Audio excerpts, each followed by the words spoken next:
Okay, so here's an update on the 300ZX LSA swap. So I finally got the lip in here set up. I finally got the car up in the air, um, just so I can now I can start removing the subframe and all the good stuff. Before I'm talking about this rig right here, what's going on. Just two things I want to talking about on the engine bay. It might help some you guys watching this and you doing the swap similar to an LS swap pretty much. Okay, so I just installed the Tilton master cylinder, clutch cylinder. It's a 7.8 Tilton. Because the stock is, I believe, is a 5.8, it doesn't push enough fluid since I'm running a T56. So if anybody running a T56, you need to get a Tilton 7.8. And I got this braided line separate, and it's gonna run to a 3AN. Then they're gonna run into the hydraulic throwout bearing, Tilton hydraulic throwout bearing. If this is on a TT, so on a TT it's completely different setup from the NA. Since the TT they use a booster, you can see the big junk right there, to help when you press the pedal to make it feel a lot smoother and softer.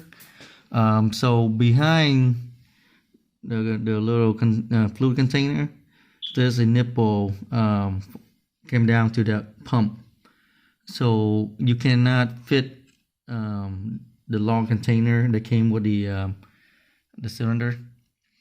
So what I did is we used the stock TT container. It doesn't quite fit on there, so what I did is heated up the bottom ring of the container. Then once it heat up, you just press it onto the Tilton, then it can expand it, make it fit. It's a little smaller, so you just have to watch it when you bleed the clutch, or just occasionally you have to watch it because it's a much smaller container. So with the TT, it's completely different, like I say. So if you have an NA, you're running a T56, the clutch master cylinder came with a push rod to push the cylinder fluid, when you step on the clutch. So that rod go through the firewall on the NA, then it connected to the clutch pedal. So when you step on the pedal, it pushes the rod, then it's pushing the piston inside the clutch cylinder to push fluid out the hose. With the TT, you have a completely different setup. So there's nothing in there. It has its own rod connecting to the pump, and it has its own mechanism all the way from the pedal up out to the firewall. So it doesn't use so you can't use the rod that came with the Tilton. So you leave everything alone inside the dash, behind the firewall. You leave everything alone. So all you need to do is just remove the stock master cylinder. Then with the Tilton, it came with a little push rod that's inside. Yeah, this is a stock. So with the Tilton, the little rod go through here, and it's locked by the lock ring, similar to this one. So what you do is you have to remove this little lock ring to get the push rod out. And when you take the push rod out, you push the ring back in to lock it. Then you basically just install RS with the LSA adapter. You put the adapter right once you remove the little push rod and a little plastic plastic sleeve that go on to the in here, you pretty much just install the adapter over it. Then you just install out his. Once you put the adapter on, if you put them side by side like this, flat with each other, and the depthness of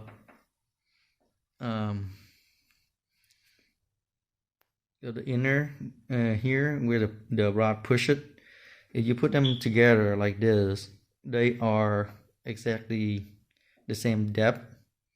So once you put the adapter on and you install RS, the whole mechanism of the twin turbo model would work just like the stock Master here. But since it's a bigger body, it's a 7.8, it's pushing a lot more fluid out. So far I did test it, and it does pushing a lot of fluid, but I won't know how exactly it performs until I install it to the hydraulic throwout bearing, the Tilton hydraulic throwout bearing. Then I will know if it works 100% or not. Since like nobody online have ever talking about this, because most of the guys that are doing the LS swap, they usually does it on the NA. Rarely anybody does it on the TT body. For me personally, I love the TT just because it's a original TT model. Everything that came with the car, and just basically the top end of the 300ZX, you know. And I always loved the twin turbo. So even if I keep the twin turbo motor and build it or LS, I still want to start with a twin turbo model, just because you know, it's not, once you're looking for a clean car, usually the TT is a little more, but you know, if you're looking for a clean one, it's, you know, something you want, then it's definitely worth it.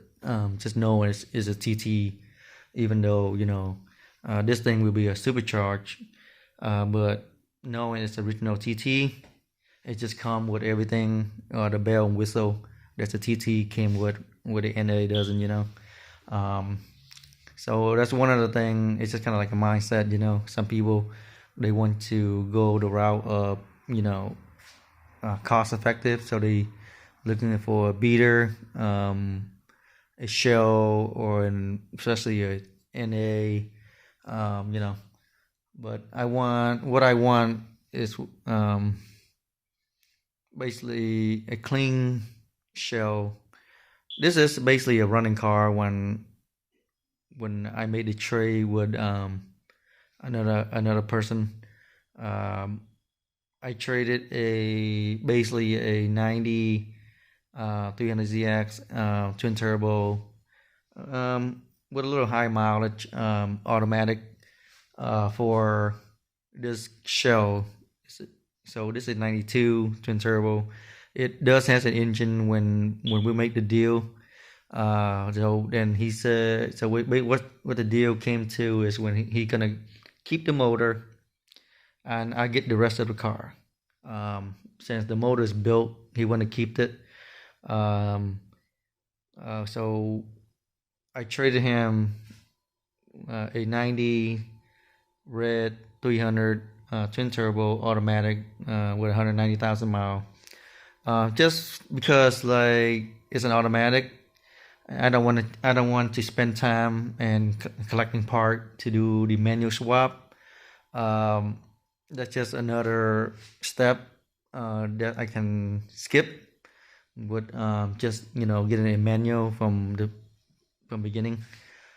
Secondly, the other one, the body is not as good as this one, even though I love the red. But that car, if I kept it, uh, it definitely need a paint job. So considering that a paint job, for a whole car, that'd be like easily 10K. So the most logical thing to do is trade it for a shell. Since I'm gonna LS swap it anyway, so I just need somebody willing to make the trade for a clean shell for a twin turbo automatic, complete car. So it's to me it's a fair trade to the person. Probably they get more than what is they get probably more than I did, because it's a complete car and they're actually running and driving. So the next thing I want to talking about is this little dolly cart, you can call that. I saw a few. I was looking for an idea since I have a lip. So since I'm working by myself, it's really difficult to drop this thing in from the top. It's not, even like the stock 300ZX, with a transmission attached, it's very difficult to pull from the top. It's doable, but it's a real struggle, and most people don't even recommend it. So since I have a lip, I want to make my life easier. Since I'm working by myself, doing all this stuff, so I want to make it a lot easy. So what the plan is, since I have a lip, I'm gonna drop the subframe, the cross member. Then I'm gonna. This thing is on a Harbor Freight it's like a little pallet with wheels on there. So it support up to 1,000 pounds, but I still don't trust it. So this is what I came up with. I've seen a bunch of idea where a lot of like rebuild shop, they did this just so they can roll the engine around, make it easy, just to roll the engine around and stuff like that. So the idea is, I build a frame to support the engine and the transmission, and then about 2 feet high where the engine is sitting, where I can still have access to everything on the side underneath the transmission, so I can roll this around. So the idea is to push this thing right under the engine bay. Then I can use my lip to just kind of lower it in position. So that's the idea. Then once it's kind of in there, I can see how much clearing and how much room I can work with, and especially the tunnel. They're gonna need work to clear the T56 bell housing. So I know I have to do a lot of work there, and there's no way I'm gonna drop the engine in from the top and then it doesn't clear, then I have to pull it out, then I have to retry again, in and out. There's no way I'm gonna do that because I'm doing this by myself, and it's a pain in the ass to drop it from the top. So with this little rig, I'm just gonna slide it in. The bell housing is gonna be right at the tunnel, just like how the engine would sit in the engine bay on the engine mount. But I have the capability of the lip to drop the car down the tunnel right on top of the bell housing. Then if it hit, then I can always take more. I can just lift up the car roll this thing back a little bit and do some hammering or whatever it take, then retry again. So it's basically painless. So I got this card from Harbor Freight. I think it's about $25. And this one support up to 1,000 pounds. It's a solid piece of wood. So what I did is make a frame first, kind of like structural frame, just to get an idea like where the engine gonna sit to support it. Then I spend an hour or a couple hours kind of adding more structure where it need to be, just adding more and more, straightening up everything, because I don't trust, there's a lot of weight on here, so I don't really trust it, so I have to like reinforce it here and there more and more. So even I don't trust this little wheel down here to support it, so I have to build, just in case, this is just for peace of mind, a little leg on each corner, and it's about half an inch off the ground, just in case the wheel collapse. This is gonna catch it, it's not gonna tip over the whole engine. So that's the idea, but let's see how it goes. I still have the full access to the underneath of the transmission, so likely the engine mount gonna go here. So this I have clear free space to just mount this up to the car. Nothing really blocking anything. I tested the engine mount on here. As you can see, this is probably how it's gonna sit on the engine bay. Once you drive it onto the subframe, I still have a lot of clearance here to do what I need to do. Even if I run a header, install the header, everything's still down here, so nothing gonna block up anything. Even in the front, all the accessory and everything is still not blocking. So the idea is, it's just making my life a lot easier. Once I work on the tunnel, I'm gonna basically load the car. If it's clear, if it's not, then I'm gonna lift the car up, push this engine back, and do some more hammering and clearing, then push it and then drop back down until I get it clear. Then once I get it clear, then the subframe. Then once I get it clear, so what I'm gonna do is lower the car down low enough, then where I can use the cherry picker, then pick the engine up from the dolly. Then that's when I'm gonna mount the subframe back on, so I can rest it on to the engine mount onto the subframe. Then that's when the engine gonna be permanently sitting in there. So that's the plan, but we'll see. When you work alone on this thing, you have to get creative. That's the only way, because moving stuff like this, weigh 500-600 pounds, is not easy. And I do everything by myself, so so I have to get a little creative. So like when I work by myself on a car or underneath the car, safety is always priority. You only have one life. Don't be stupid.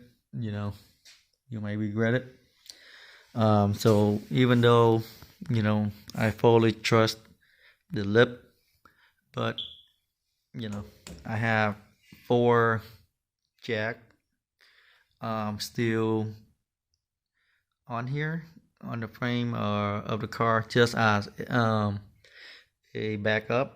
Is if something does go wrong, it will catch it, and it just gives me a peace of mind when I'm under the car. I feel 100% safer. I can basically sleep underneath the car here and I still feel safe. This thing is designed for RV, which is a lot longer, taller, I mean. So when I bought this, I cut all the legs up of it to make it shorter. I think I cut about a foot off. So now all four of these are a lot shorter because it was so tall, like I wasn't able to put it under this lip because this lip is not a full lip. This is a Denmark M6, so it only go up to about 4.5 feet. So right here where you're looking at is the max height. If you ever getting one, this will work with a low ceiling garage. Even though I have a high ceiling, I could go up another 2 foot, make it a full height lip. But with a full height lip, you cannot remove the post.